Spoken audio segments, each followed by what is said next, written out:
ನಾನು ನಿಮಗೆ ಕೇಳ್ತೀನಿ, ಯಾವುದೇ ಸಂಸ್ಥೆ ಸಂಘ ಮತ್ತು ಚಟುವಟಿಕೆ ಯಾವುದೇ ಇದನ್ನು ಈ ದೇಶದಲ್ಲಿ ಸಂವಿಧಾನ ಇದೆಯಲ್ಲ, ಸಂವಿಧಾನದ ಅಡಿಯಲ್ಲಿ ಎಲ್ಲರೂ ಕಾರ್ಯನಿರ್ವಹಿಸಬೇಕಲ್ಲ. ನೀವು ಕೇಳತಕ್ಕಂಥ ಸಂಸ್ಥೆ ಯಾವ ಕಾಯ್ದೆ ಅಡಿಯಲ್ಲಿ ರಿಜಿಸ್ಟರ್ ಆಗಿದೆ?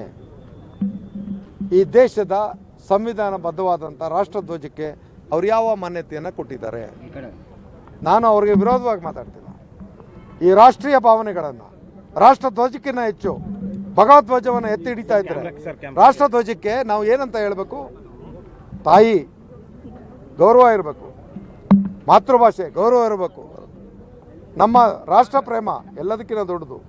ಇದು ಯಾವುದನ್ನು ಬದಿಗೊತ್ತಿ ತಮ್ಮದೇ ಆದಂಥ ಅಜೆಂಡಾ ಇಟ್ಕೊಂಡು ಹೋಗ್ತಾ ಇರೋರಿಗೆ ಮಾಧ್ಯಮದ ಸ್ನೇಹಿತರು ನೀವೇ ಬೆಳಕು ಚೆಲ್ಲಿ, ತಪ್ಪಿದ್ರೆ ಅದನ್ನು ತಿದ್ಕೋತೀವಿ. ಈಗ ನಾನು ರಾಷ್ಟ್ರ ಪ್ರೇಮ ಬೇಕಾ ಬೇಡವೋ, ರಾಷ್ಟ್ರಧ್ವಜ ಬೇಕಾ ಬೇಡವೋ ಚರ್ಚೆ ಆಗಲಿ. ಉತ್ತರ ಕರ್ನಾಟಕ ನ್ಯೂಸ್, ಇದು ಕನ್ನಡದ ಉಸಿರು.